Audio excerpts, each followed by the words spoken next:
Bismillahirrahmanirrahim. Assalamualaikum warahmatullahi wabarakatuh.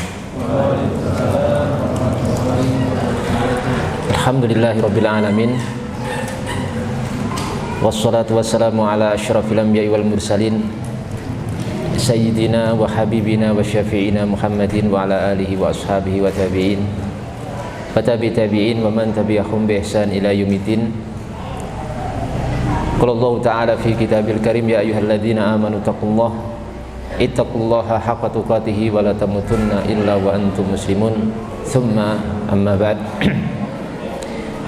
Masyarul muslimin, para wali santri yang dimuliakan Allah Subhanahu wa taala, Bapak Ibu sekalian yang kami cintai dan kami hormati, adik-adik sekalian, para santri yang juga kami sayangi, kemudian para asatidzah, para ustadz, para ustadzah yang kami muliakan.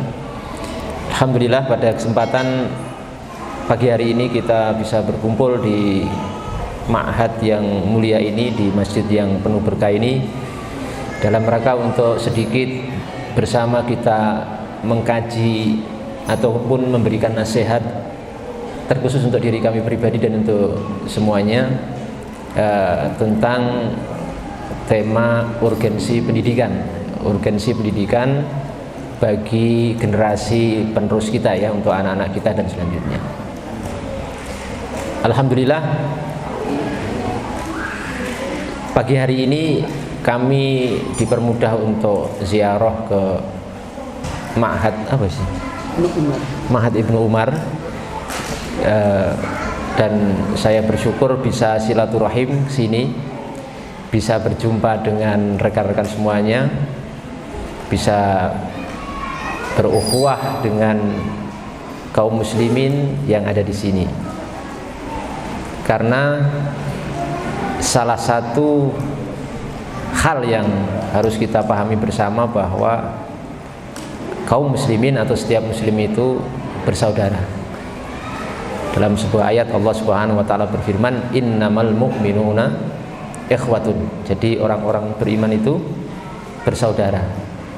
Dan salah satu bentuk atau realisasi dari persaudaraan itu adalah tazawur atau saling berkunjung.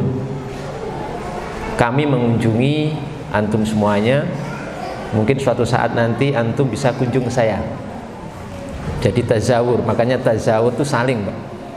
Ya, saya mengunjungi ke sini, nanti suatu saat mungkin dari jamaah bisa mengunjungi saya. Ya, kalau ada kesempatan dan waktu setelah umur panjang.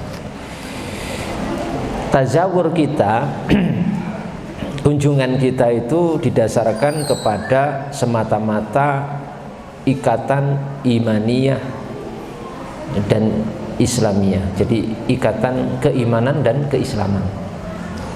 Semata jamaah sekalian itu telah mengikrarkan kalimatus syahadah atau syahadatain, asyhadu an la ilaha illallah wa asyhadu anna muhammadar rasulullah. Itu saja sudah cukup bagi kami pribadi untuk memupuk dan menumbuhkan rasa cinta, saling menyayangi, saling mencintai dengan kalimat thayyibah itu. Tidak perlu saya susah-susah dan ribet-ribet untuk melihat ini dari partai mana, gitu. Oh, ini dari link mana, dari kelompok apa, dari ormas yang mana. Itu tidak seribet itu. Islam tidak seribet itu untuk mengajarkan ukhuwah bagi pemeluknya. Cukup lihat napa? Kalimatut thayyibah la ilaha illallah.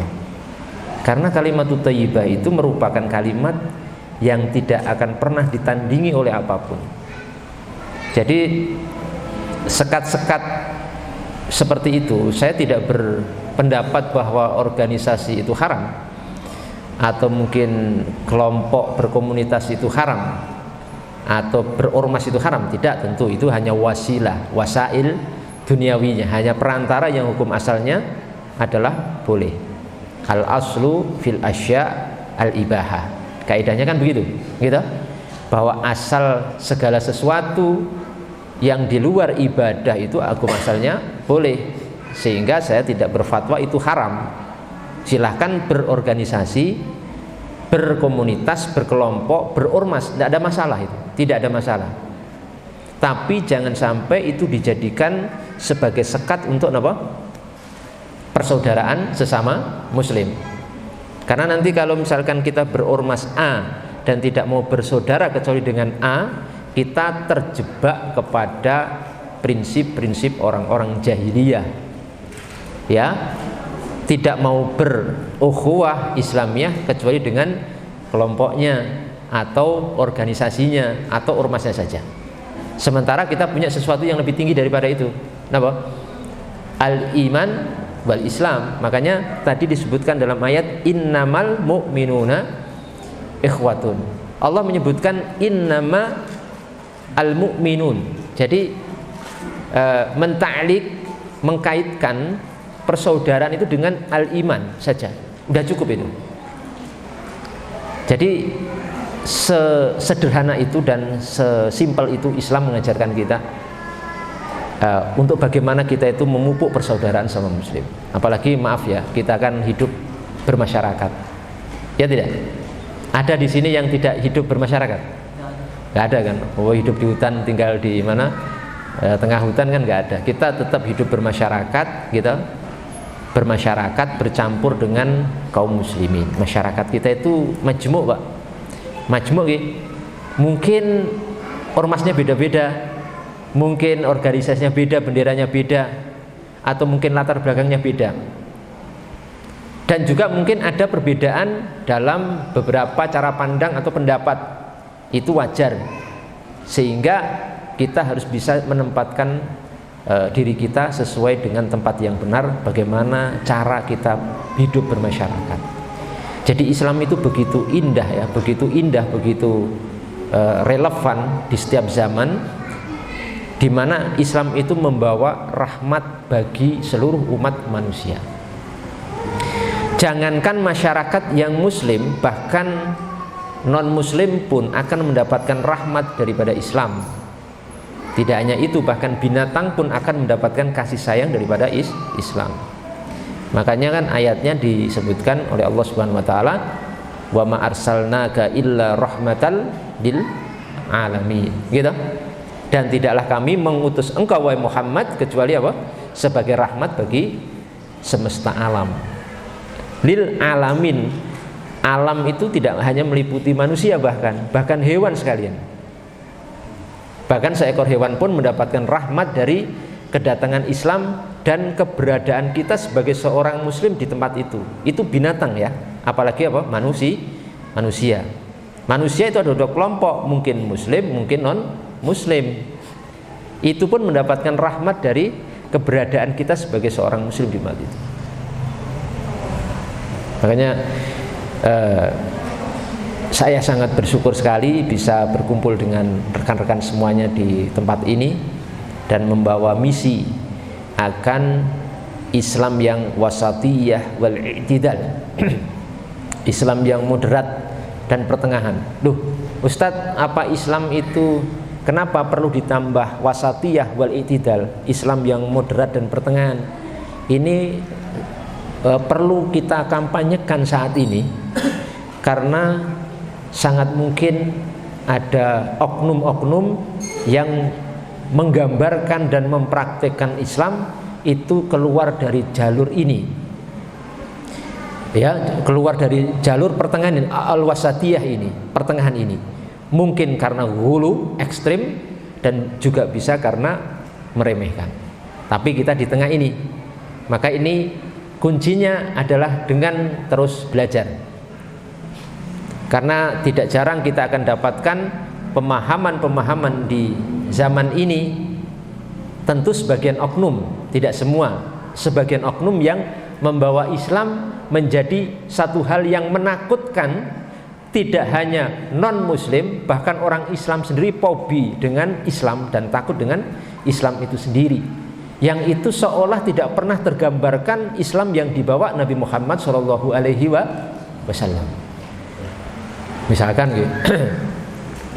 Dulu sebelum ngaji itu kalau ke tetangganya kan ramah-ramah malahan ya. Dulu sebelum ngaji ramah sama tetangganya, ketemu senyum gitu, senyum, salam, assalamualaikum gitu. Ada tetangganya punya apa kerepotan bantu, enak sekali sebelum ngaji man. Terus kok bisa setelah ngaji berubah total, nggak senyum lagi, jarang senyum, terkesan maaf ya mukanya kok muka yang kecut, terus agak sedikit menakutkan gitu, gitu. Raut mukanya itu nggak sesejuk dulu, malah maaf agak sangar sedikit gitu loh. Jarang ngomong, jarang senyum, jarang tegur sapa, salamnya juga nggak mau lagi. Tetangganya punya gawe juga apa? Sudah tidak mau datang. Loh, ini ada apa? Lah kan katanya dulu belum ngaji kan sekarang berubah sudah ngaji, seharusnya menjadi pribadi yang apa? Lebih baik. Lah ini kok tidak seperti itu? Mesti ada yang keliru. Yang saya khawatirkan itu terjebak pada bentuk Islam yang radikal, ekstrim, ghulu, ekstrim dalam beragama yang tidak didasarkan kepada ilmu. Padahal itu sudah diingatkan oleh Allah Subhanahu wa taala dalam Al-Qur'an Karim dan Nabi kita Muhammad sallallahu alaihi wasallam. Ya, itu ada praktek-praktek seperti itu. Ya ahlal kitabi dalam Al-Qur'an ya ahlal kitabi la taghlu fi dinikum. Baik ahlul kitab, janganlah kalian apa? Ghulu, ekstrim dalam beragama. Ekstrim dalam beragama. Islam itu memerangi sikap ekstrim sejak dulu kala, sejak dibawa oleh Nabi kita Muhammad sallallahu alaihi wasallam. Nabi bersabda, "Wa iyyaka wal ghuluwa fid din." Hati-hati kamu dari sikap ghulu, sikap ekstrim dalam beragama. Karena orang-orang terdahulu itu hancur binasa karena apa? Sikap ekstrim dalam beragama. Supaya tahu bagaimana jalan Islam yang lurus, yang wasatiyah, yang pertengahan, yang moderat, yang sesuai dengan jalan Nabi Muhammad SAW, jalan para sahabat dan jalan para tabi'in dan jalan para a'immatul huda, para imam-imam petunjuk yang membawa ilmu sampai hari ini. Maka kita harus belajar dan jangan sampai salah guru, itu penting. Nek cuma sampean belajar tok tapi kan gurunya keliru, ya itu tidak menjamin. Saya tidak ikut campur ya, tidak ikut campur kalau sampai seperti itu. Jadi apa yang dipelajari, siapa yang mengajarkan, ini penting.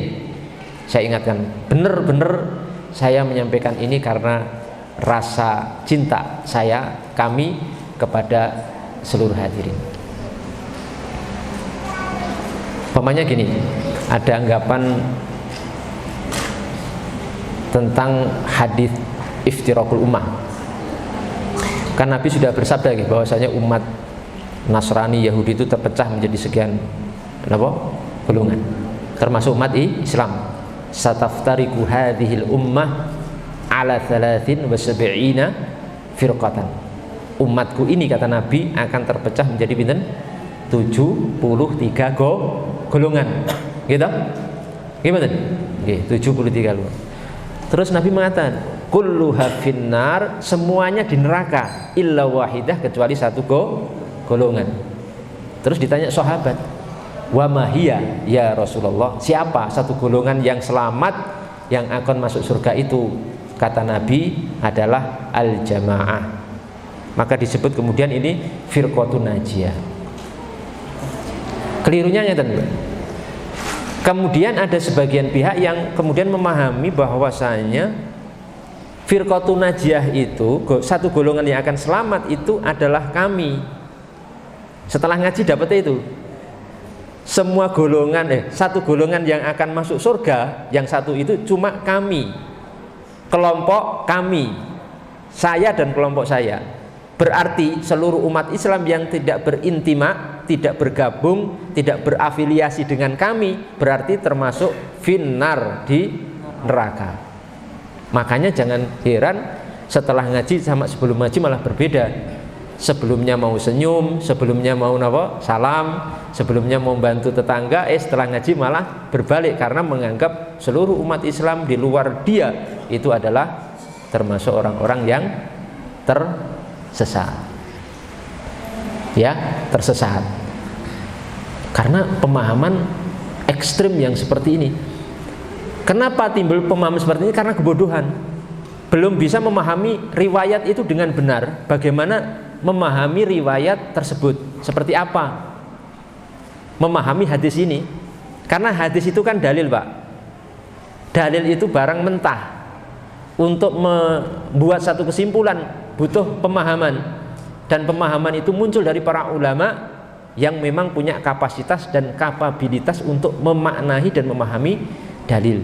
Nek kula jenengan ini bukan ulama, nggak punya alat cukup, kemampuan yang cukup untuk memahami dalil. Terus bagaimana kita kembalikan pemahaman itu kepada para ulama kita? Bagaimana sih sebenarnya pemahamannya? Nah ternyata nggak seperti itu. Jadi satu golongan yang akan selamat disebutkan Al-Imam As-Suyuti rahimahullahu ta'ala, bahwa golongan yang akan satu selamat itu adalah jumhurul muslimin, mayoritas kelompok besar, as-sawadul a'zam, seluruh kaum muslimin itu yang akan masuk surga. Satu golongan itu jumhurul muslimin, mayoritas seluruh umat muslim dunia dari masa ke masa itu masuk satu golongan yang akan masuk surga. Jadi ngeten memahami nggih. Kan itu cuma satu, orang kadang berpikirnya keliru ngeten. Kan cuma satu golongan. Jadi membuat kesimpulan berarti yang masuk neraka umat Islam itu lebih banyak, karena kan jumlahnya pinten tadi? 72. Yang masuk surga cuma satu golongan, berarti yang masuk neraka lebih banyak. Ini kan kesimpulan keliru. Padahal menurut keterangan para ulama, yang satu golongan yang akan masuk surga itu jumlahnya lebih banyak, berlipat-lipat dari 72 yang akan masuk neraka. Jadi jangan terkecoh dengan jumlah golongannya. Satu golongan isinya miliaran manusia kaum muslimin. Seperempat 73-2-nya itu cuma mungkin ya 100-200 ribu lah.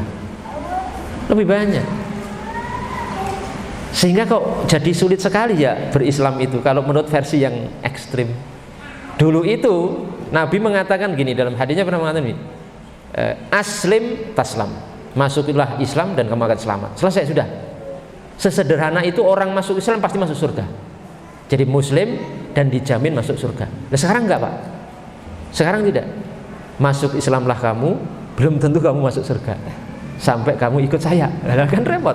Ada tambahannya, ini bid'ah, Pak, ini. Ini tambahan yang bid'ah. Jadi masuklah Islam kamu, tapi belum tentu masuk surga. Sampai apa? Kamu ikut saya.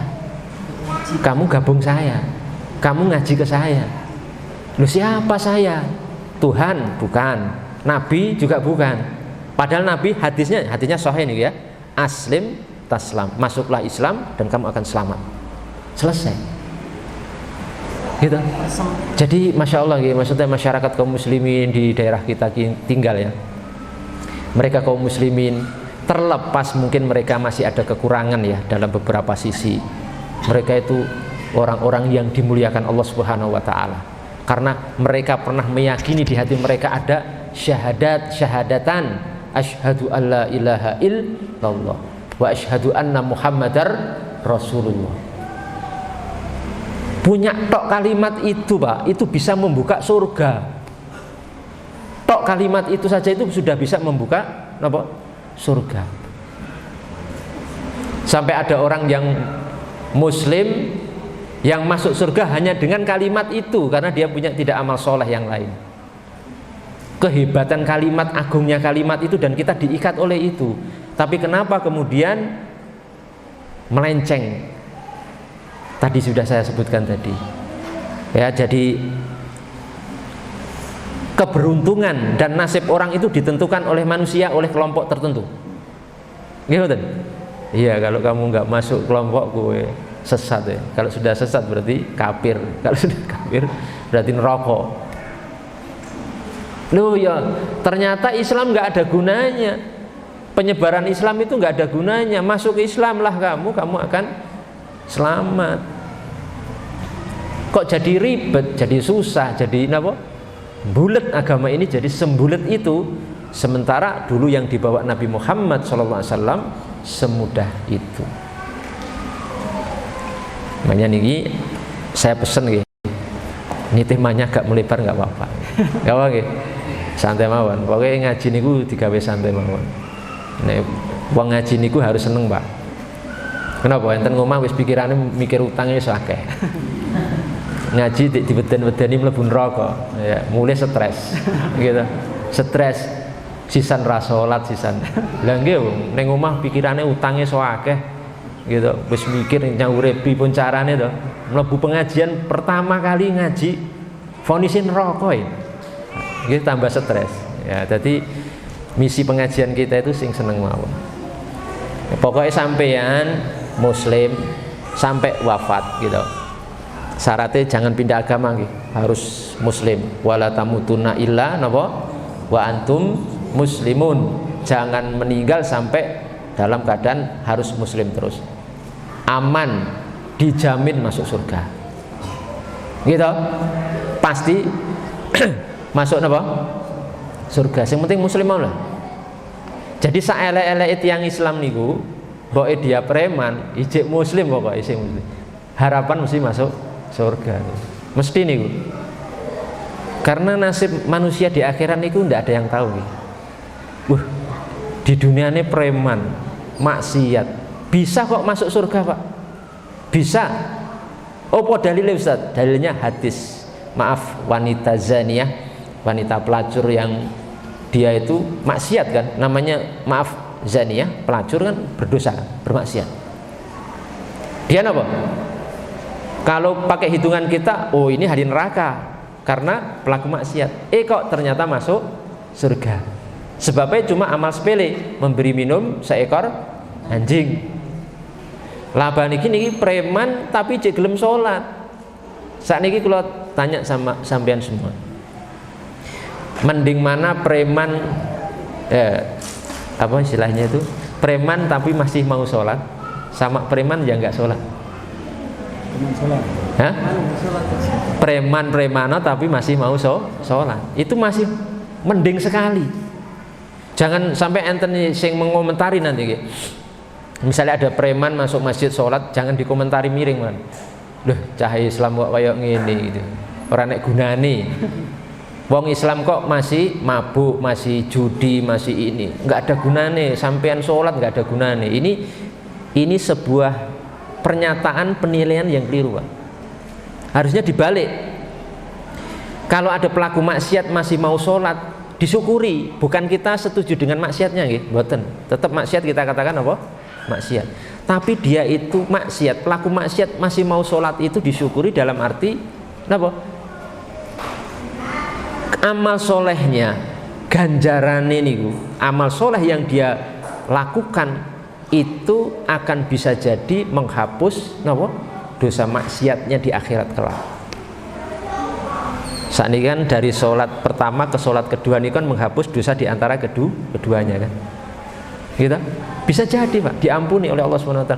Karena dalam pandangan madhab ahlu sunnah wal jamaah itu, dosa maksiat itu tahta masyiatillah.